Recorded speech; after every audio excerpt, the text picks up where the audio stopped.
آپ کی جو ہے وہ سوال کی نظر کرنا چاہتا ہوں۔ سیدنا اسامہ بن زید رضی اللہ تعالیٰ عنہ حضور کے گھر میں ہی پلے بڑے۔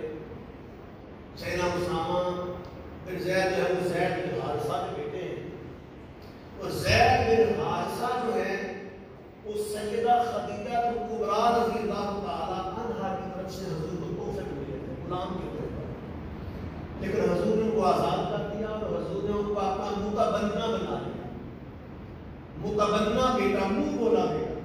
ہمارے واسطے میں ایسا چلتا ہے کہ جو صاحب اولاد نہ ہو، جس کی اولاد نہ ہو، وہ کیا کرتا ہے اپنے کسی بہن بھائی سے، اپنے سسرالیوں سے کوئی بیٹا لے پال لے دیتا ہے تاکہ میں کہ میرا وارث بن سکے، اور پھر اس کے بعد باقاعدہ طور پر یونین کونسل میں اس کو اپنی ولدیت میں لکھوا بھی دیا جاتا ہے۔ یہ مکہ کا رواج تھا۔ تو جب زید بن حارثہ رضی اللہ تعالیٰ عنہ کو حضور نے اپنا متبنہ بنا لیا، منہ بولا بیٹا بنا لیا، تو لوگ آپ کو زید بن حارثہ نہیں زید بن محمد کہنا شروع ہو گیا۔ تو اس بات کے اوپر اللہ تعالیٰ نے قرآن کریم فرقان حمید کے اندر باقاعدہ حکم ارشاد فرمایا کہ تمہارے دینی بھائی ہیں، یہ تمہاری اولاد نہیں اور یہ تمہارے وارث نہیں بن سکتے۔ تو یہ ایک مسئلہ بھی ہے کہ یہ پالک ہوتے ہیں، ٹھیک ہے وہ پالا پوسا ہے، لیکن وہ کلیتاً وارث نہیں بن سکتا۔ قانونی طور پر آنکھیں اللہ کو مرنے سے پہلے اس کے نام پہ کچھ اپنی جو ہے وہ جائیداد لگوا دے، قانونی طور پر وہ وارث نہیں بن سکتے۔ بہرحال بات جو اصل اس کی طرف آتے ہیں، تو سیدنا اسامہ بن زید جو کہ حضور کے گھر میں ہی ان کی پرورش ہوئی، عمر ہوگی 4-5 سال کے قریب، تو حضور علیہ السلام کے گھر میں کھانا پکا۔ جب حضور نے کھانا پکایا تو حضور نے تھوڑا سا کھانا نکالا اور کھانا نکال کے اسامہ بن زید کو دیا اور کہا جاؤ یہ میری بیٹی رقیہ کے گھر میں دے۔ سیدہ رقیہ جو تھی وہ حضور علیہ السلام کی ساتھ راضی تھی اور سیدنا عثمان غنی کی بیوی تھی، یعنی مطلب یہ تھا کہ عثمان غنی کے گھر میں دے رہا ہوں۔ اسامہ بن زید جو چھوٹے تھے وہ گئے، وہ کھانا دے کے ان کی بارگاہ میں جا کے پیش کیا، اور کھانا دیکھ جب کھانا دے کے گئے تو وہ کہتے ہیں میں ایسی منظر دیکھا کہ ایک ہی چارپائی ہے، اسی چارپائی کے اوپر سیدنا عثمان غنی بھی بیٹھے ہوئے تھے اور آپ کی عالیہ محترمہ سیدہ رقیہ بھی بیٹھی ہوئی تھی۔ مجھے یہ دیکھ کے بڑا عجیب بھی لگا، خوشی بھی ہوئی۔ میں واپس آیا تو حضور علیہ السلام کو میں نے آ کے بتانا تھا کہ یا رسول اللہ میں کھانا پہنچا آیا ہوں۔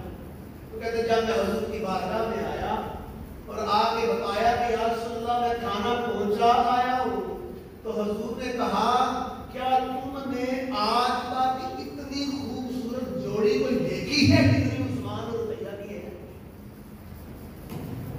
تو جب وہ کہتے ہیں حضور نے یہ سوال کیا کہ اسامہ بن زید کیا تو نے آج تک اتنی خوبصورت جوڑی دیکھی ہے جو میرے عثمان اور میری رقیہ کی ہے؟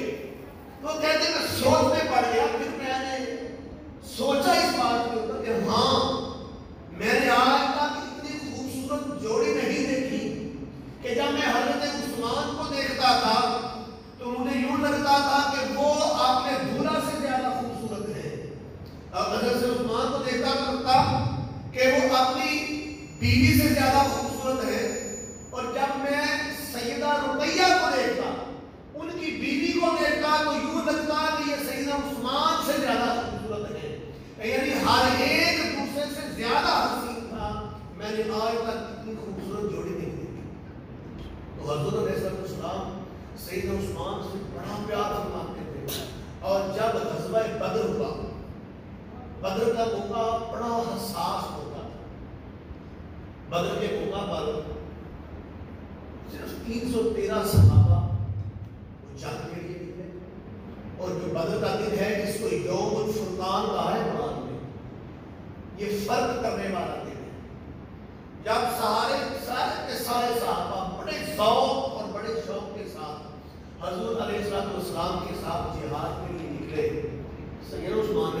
تیاری کی اور حضرت عثمان غنی رضی اللہ تعالیٰ تیاری کر کے جب آئے تو حضور علیہ السلام نے کہا عثمان تم مدینے میں رک جاؤ کیونکہ تمہاری جو بیٹی ہے تمہاری جو بیوی ہے رقیہ حضور علیہ السلام کی بیٹی سید عثمان غنی کی بیوی سیدہ رقیہ رضی اللہ تعالیٰ عنہ کی بات ہے تو حضور نے کہا عثمان تم مدینے میں رک جاؤ کیونکہ رقیہ بیمار ہے اسے تیمارداری کی ضرورت ہے اور تم یہاں رک جاؤ ہم جہاد میں چلے جاتے ہیں تو سید عثمان غنی رضی اللہ تعالیٰ عنہ دل میں جہاد کی بڑی طرف تھی صحابہ دین میں مار مٹنے کو ہر وقت تیار ہے وہ اپنی جانیں اپنی ہتھیلیوں میں لے گیا قیاس شدہ سارے صحابہ جہاد میں جانے لگے اور میں اس اتنی بڑی فضیلت سے معلوم رہتا ہوں کیونکہ بدری صحابہ کا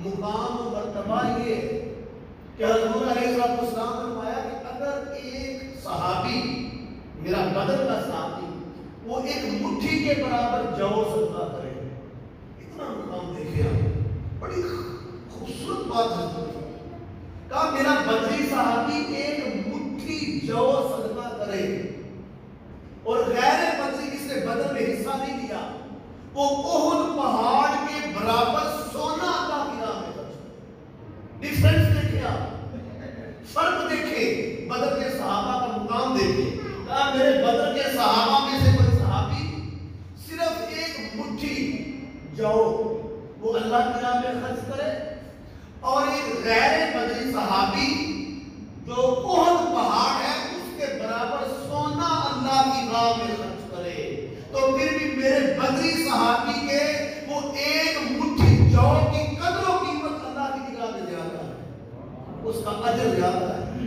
یہ مقام تھا بدری صحابہ تو انہوں نے کہا یار تو سارے کے سارے جا رہے میں پیچھے رہتا ہوں تو حضور علیہ السلام نے فرمایا اے عثمان تو بدری صحابہ میں شامل بھی ہوگا تیرا نام بدری صحابہ میں شامل بھی ہوگا تمہیں غزوہ بدر لڑنے کا اجر بھی ملے گا اور جب ہم جیت کے آئیں گے جو مال غنیمت لے کے آئیں گے اس مال غنیمت میں سے تیرا حصہ بھی نکلے گا حضور علیہ السلام چلے گئے ابھی حضور علیہ السلام غزوہ بدر میں پہنچے تھے جس دن غزوہ بدر لڑا گیا کس دن لڑا گیا 17 رمضان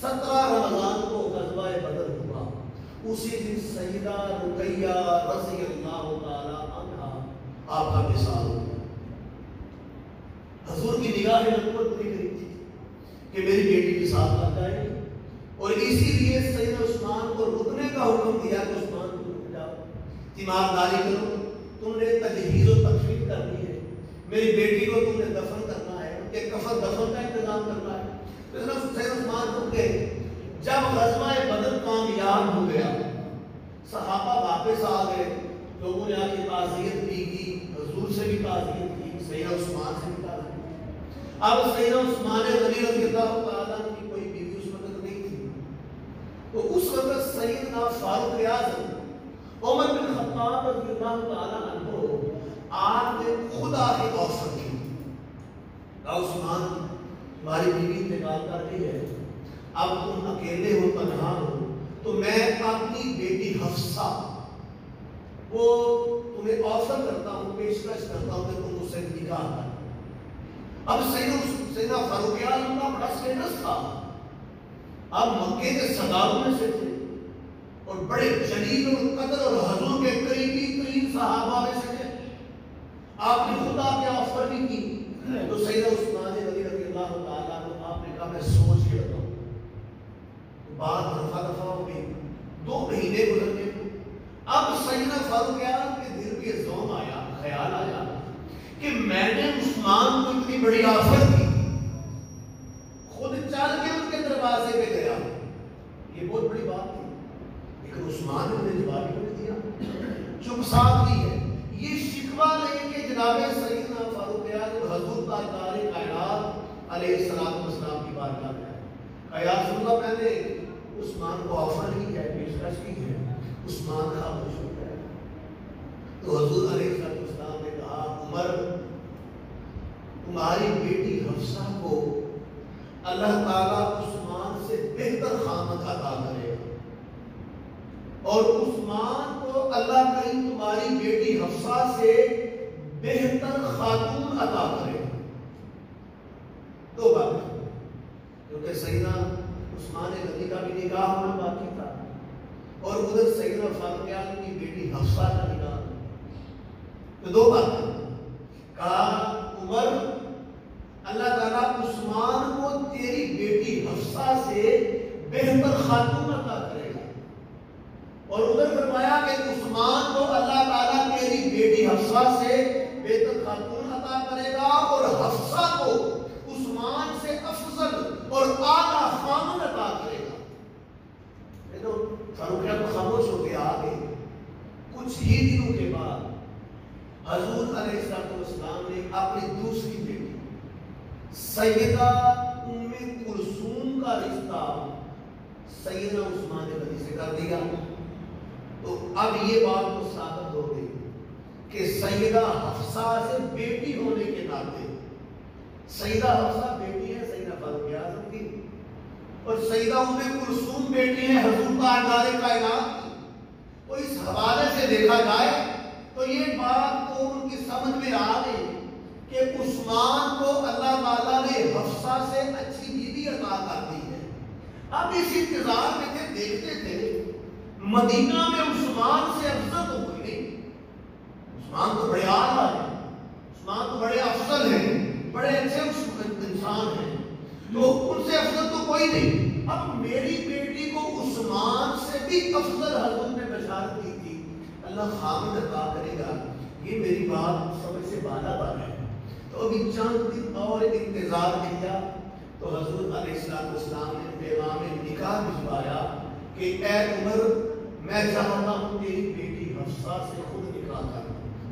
تو یوں اللہ تعالیٰ نے حکم ارشاد فرمایا، اللہ کے حکم کے تحت، وحی کے تحت سیدہ ام کلثوم سیدہ عثمان کے نکاح میں چلی گئی، اور سیدہ حفصہ بنت فاروق اعظم حضور علیہ السلام کے نکاح میں آ گئی، اور فاروق اعظم بڑے خوش ہوئے اور کہا یقیناً پوری کائنات کے اندر افضل ترین انسان ہی ہے جو میری بیٹی کو اللہ نے بطور خامد عطا کیا۔ تو بڑا قریبی رشتہ تھا۔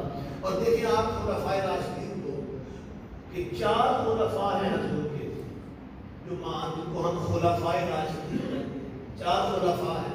ایک ابو بکر صدیق رضی اللہ تعالیٰ عنہ، ایک سیدنا فاروق اعظم، سیدنا عمر بن خطاب رضی اللہ تعالیٰ عنہ، تیسرے سیدنا عثمان بن عفان ذو النورین رضی اللہ تعالیٰ عنہ، اور چوتھے سیدنا علی شیر خدا کرم اللہ وجہہ الکریم۔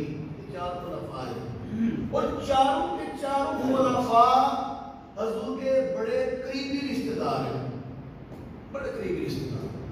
سیدنا ابو بکر صدیق رضی اللہ تعالیٰ عنہ، اور ترتیب بھی بڑی خوبصورت ہے، الاقرب فالاقرب، جو جتنا قریبی ہے اس کو پہلے حصہ دیں۔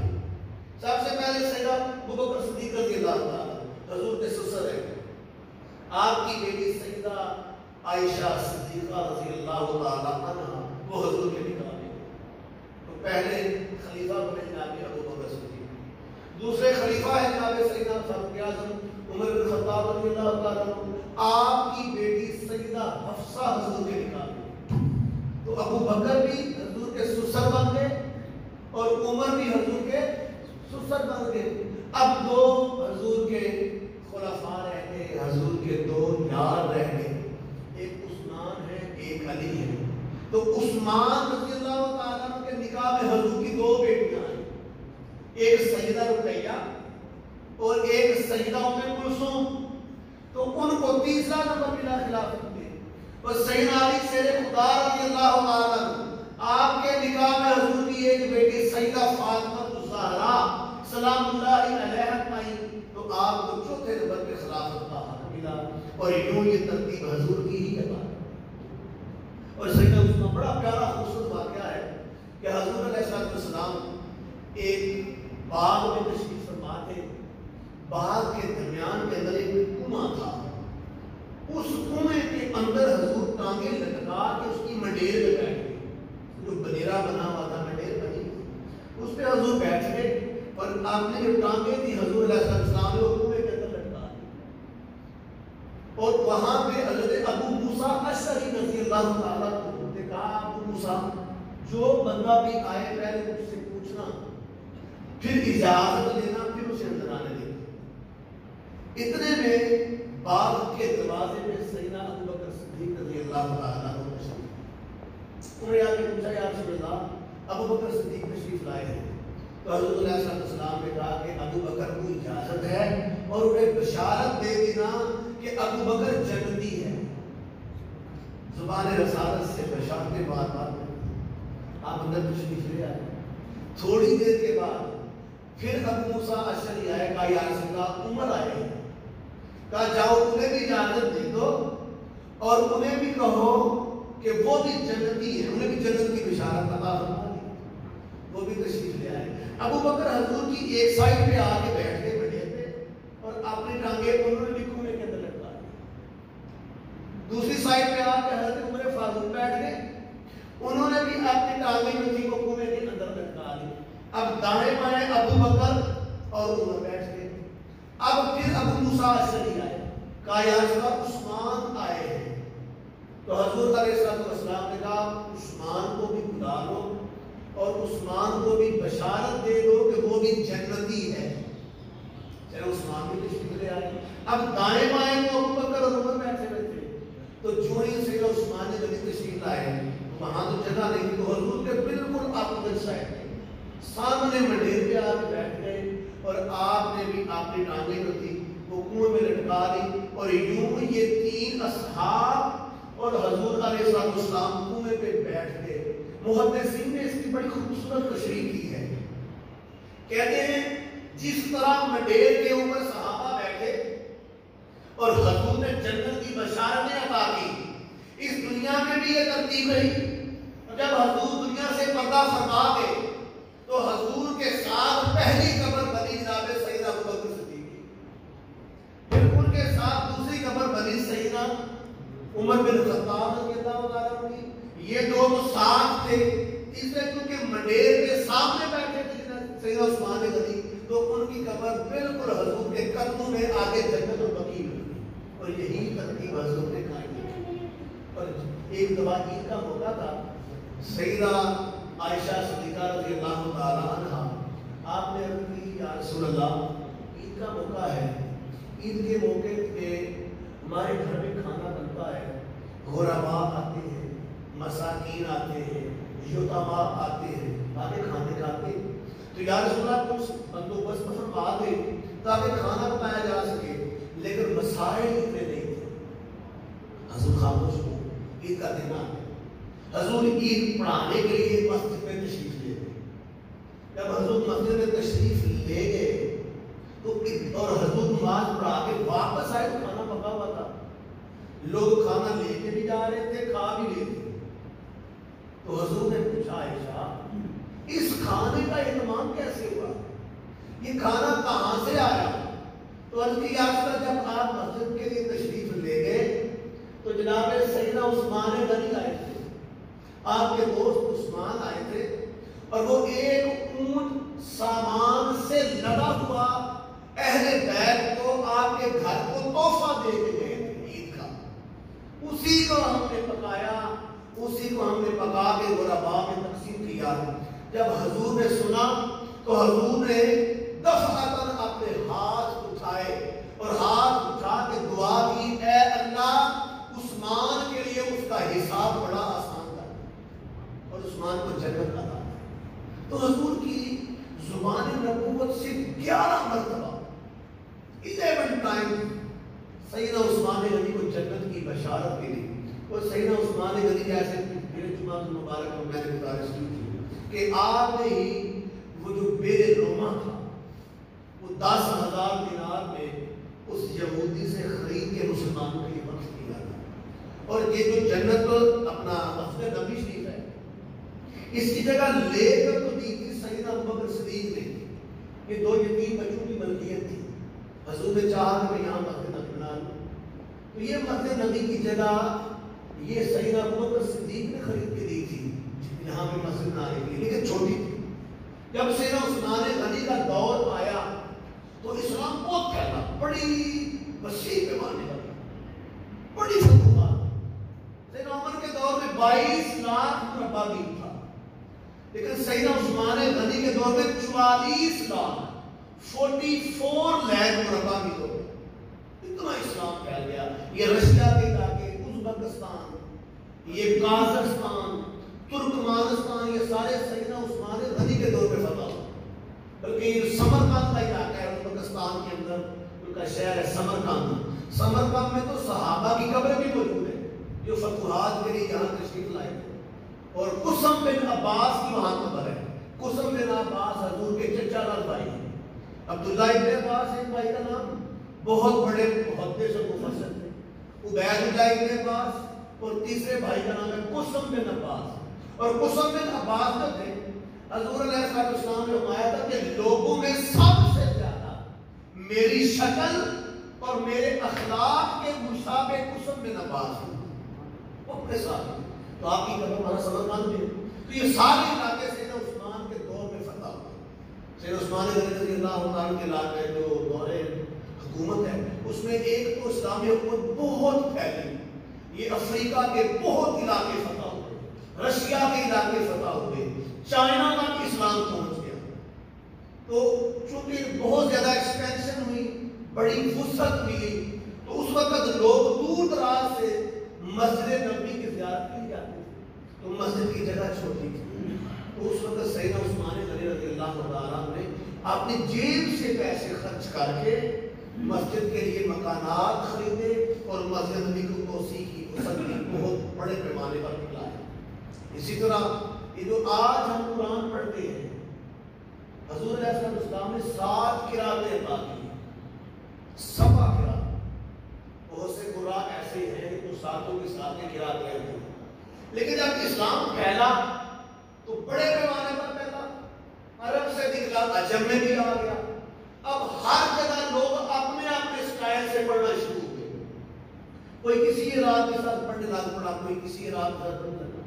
خدشہ پیدا ہو گیا کہ کہیں ایسا نہ ہو عجم میں جا کے اس کے اندر ایسی تبدیلیاں نہ آ جائیں کہ اصل مفاہیم اور مطالب ہی بدل جائیں، مفہوم ہی بدل جائے اصل۔ تو اس ضرورت کے پیش نظر جامع القرآن تو کہتے ہیں جناب سیدنا ابوبکر صدیق کو، جامع القرآن، قرآن کو جمع کرنے والا۔ جب قرآن نازل ہوتا تھا تو اس وقت اس کو لکھا جاتا تھا، کبھی کسی پتے کے اوپر لکھ لیا، کبھی چمڑے کا چھوٹا ہے ٹکڑا مل گیا اس کے اوپر لکھ لیا، کبھی کوئی پتھر کی سین مل گئی اس کے اوپر لکھ لیا، تو یوں قرآن لکھا جاتا تھا۔ جناب سیدنا ابوبکر صدیق رضی اللہ تعالیٰ نے اس سارے کے سارے قرآن کو اکٹھا کیا اور ایک جگہ پہ جمع کر کے چھپوایا اور اس کی نقول بنوائی، پھر نقلیں کاپیاں بنوائی۔ لیکن جب سیدنا عثمان غنی کا دور آیا، بلکہ میں سے اکٹھا ہی کیا تھا اور وہ صرف صحابہ کے دل میں محفوظ تھا۔ صحابہ سارے حافظ سے قرآن میں، ہمیں تو 2-4-6 سنتے آتی ہیں بس سب لوگوں کو، باقی حفاظ کی تعداد کم ہے۔ حالانکہ یہ آئین اور دستور ہے مسلمانوں کا جو ہم سب کو آنا چاہیے، لیکن چلو ہماری بدقسمتی یا ہماری غفلت کمزوری ہے ایمان کی۔ تو صحابہ کرام جو تھے وہ قرآن کو حفظ کرتے تھے، ضرورت محسوس نہ ہوئی۔ لیکن جب عجم میں آیا تو اب ضرورت محسوس ہوئی کہ قرآن کو ایک قرأت بھی اکٹھا کیا جائے۔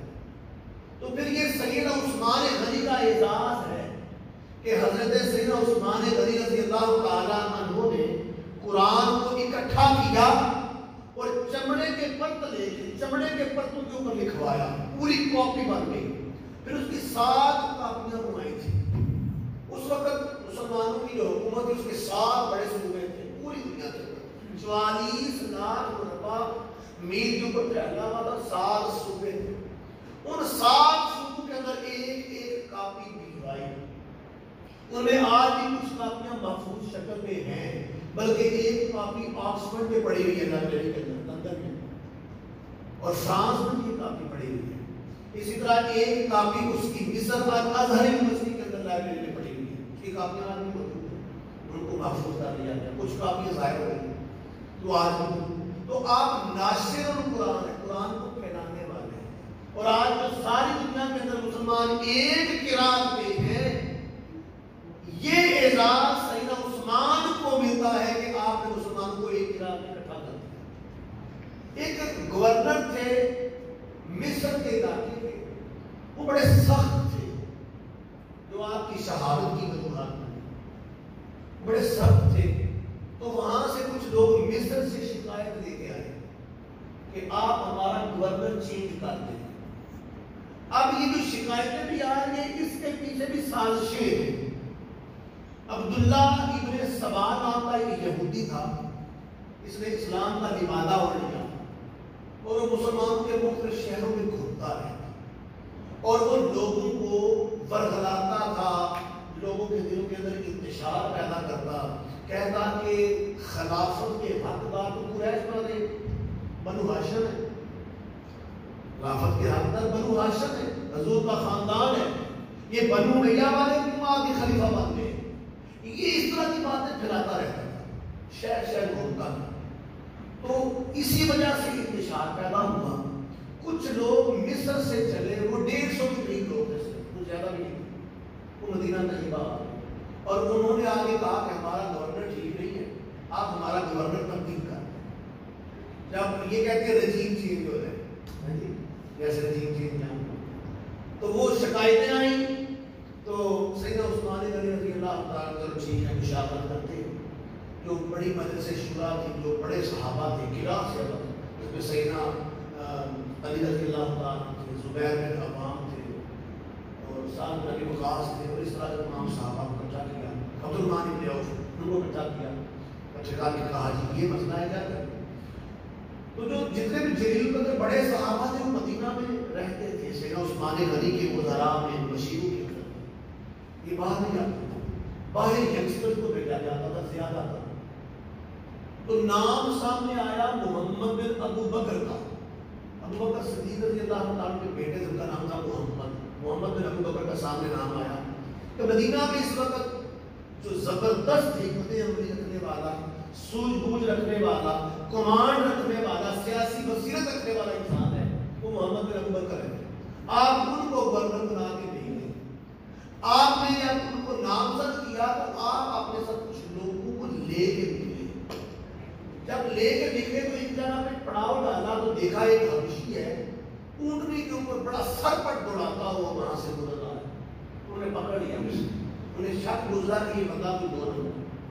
جب اسے پکڑا تو اس سے پوچھا میں کہاں جا رہے، اس نے کہا بس یہ کہاں جا رہا۔ اس کی بات میں شک پڑ گیا کہ یہ واقعی یہاں پہ دال میں کچھ ڈالا ہے۔ وہ پکڑ کے سیدنا عثمان کے پاس گئے۔ حضرت عثمان نے اسے پوچھا بھائی تم کہاں جا رہا؟ سیدنا عثمان نے سیدنا محمد بن ابو بکر کے پاس گئے۔ محمد بن ابو بکر نے پوچھا بھائی کہاں جا رہے؟ اس نے کہا میں کام جا رہا۔ کہاں؟ مصر۔ کس نے بھیجا ہے؟ حضرت عثمان نے بھیجا۔ کیا لے کے جا رہے ہو؟ خط لے کے جا رہے ہو۔ کس کے پاس لے کے جا رہے ہو؟ مصر کے گورنر کے پاس لے کے جا رہے ہو۔ آپ نے کہا گورنر تو میں ہوں، مجھے گورنر بنا دیا گیا ہے، خط نکالو، خط نہ دکھائے۔ پھر اس کی تلاشی لی۔ جب تلاشی لی گئی تو اس میں سے خط نکلا۔ وہ خط جب نکلا تو خط میں تحریر لکھی ہوئی تھی کہ محمد بن ابو بکر کو نیا خلیفہ اپنا گورنر بنا کے وہاں بھیجا جا رہے ہیں، جب یہ تمہارے پاس پہنچے وہاں مصر کے گورنر کو کہا گیا جو ہی پہنچے ان کو قتل کر دو، ان تمام اصحاب کو قتل کر دو اور اپنی حکومت کو مضبوط کرو۔ جب یہ بات ان لوگوں نے دیکھی کہ غصے میں آ گئے، گستاخ ہو گئے، اشتیاق میں یہ پھر واپس مدینہ آ گئے۔ وہ بنوائی جو آئے ہوئے تھے مصر سے شکایت لے کے واپس آ گئے، آگے خط دیا۔ حضرت عثمان نے کہا کہ یہ خط میں نے نہیں لکھا۔ آپ نے قسم اٹھا لیا، آپ نے کہا اللہ کی قسم یہ خط میں نے لکھا۔ انہوں نے کہا یہ اونٹنی کس کی ہے؟ عثمان نے کہا اونٹنی میری ہے۔ یہ غلام حبشی کس کا؟ نے کہا غلام بھی میرا ہے، میرے کئی غلام ہیں، میری کئی اونٹنیاں، بڑے امیر آدمی تھے۔ انہوں نے کہا پھر یہ خط، انہوں نے کہا خط میں نے نہیں لکھا، خط کسی اور نے لکھا۔ تو شک پڑا کہ یہ خط جو ہے مروان بن حکم نے لکھا ہے، کہ وہ سیکرٹری تھا، مور اس کے پاس ہوا تھا، اور مروان بن حکم عثمان کا چچا اور بھائی تھا، چچا کا بیٹا۔ عثمان نے جب اسلام قبول کیا تھا تو یہ مروان کا باپ کا حکم، جس نے آپ کے ہاتھ پاؤں باندھ دیے تھے، کہا تھا جب تک تم مرتد نہیں ہو مجھے نہیں چھوڑ۔ اور حضرت عثمان نے کہا تھا کچھ جو مرضی کر لے میں اسلام کو نہیں چھوڑوں گا. اسی کا یہ بیٹا تھا درمان, کہا یہ ہمارے حوالے کر دو. اب یہ ایک نیا پریشانی بن گئی. تو عثمان نے کہا کہ میں پہلے خود تحقیق کروں گا, اگر تحقیق میرے کے اندر یہ بندہ گناہگار پایا گیا تو میں تمہارے حوالے کروں گا, ورنہ تم اسے مار دو گے. اس بات کے اوپر بگاڑ پیدا ہوا. وہ جو بلوائی تھے وہ مزید گشتار ہوئے. صحابہ نے آ کے کہا کہ آپ ہمیں حکم دیں, یہ 150 بندہ ہے, اس کو ختم کرنا کوئی کام ہی نہیں ہے. تو اس وقت سیدنا عثمان نے کہا نہیں, میں مدینے کے اندر خون اپنی وجہ سے جو ہے میرانا نہیں چاہتا. مدینہ حرم نبوی, میں یہاں اپنی وجہ سے خون نہیں گرانا چاہتا. بہرحال وہ جو احباب تھے وہ مزید بگڑے. حضرت علی ایک دن سیدنا عثمان غنی رضی اللہ تعالیٰ کو 3 دن گزر گئے کہ آپ پیاسے تھے, گھر میں پانی نہیں تھا. انہوں نے بند کر دیا نا آپ کے گھر کے اندر پانی نہیں تھا. آپ باہر نکلے, سارا نے نکالا اور کہا کہ یہاں پہ زبیر ہیں. لوگوں نے کہا زبیر یہاں پہ نہیں. عبد الرحمن ابن عوف ہیں, کہا وہ بھی نہیں ہے. کہا علی ہے, کہا نکاح میں موجود. تو کہا علی کیا تم گواہ نہیں ہو؟ جب مدینے میں پینے کے لیے پانی کسی کے پاس نہیں تھا, میرے روما حضور کے حکم پہ میں نے لے کے مسلمانوں کے لیے بخش دیا تھا. آج 3 دن گزر گئے ہیں, مجھے پینے کے لیے پانی نہیں مل رہا. تو حضرت علی نے فوری طور پر اپنے غلاموں کو بھیجا, 3 پانی کی مشکیں بھر کے آپ کے گھر میں جمائی. لیکن وہ بھی انہوں نے ان غلاموں کو بھی قتل کر دیا اور پانی اندر نہ جانے دیا. تھوڑا سا پانی ایک مشک جاتی گئی, باقی 2 مار گئے. اس پر مسلمان مشتاق ہو کے آئے, امیر المومنین آپ حکم فرمائیں, اب تو انہوں نے خون بھی یہاں بھی گرا دیا ہے, اب تو آپ ہمیں حکم فرمائیں. تب بھی آپ نے کہا میں حکم نہیں دوں گا. اس وقت بھی سیدنا علی سے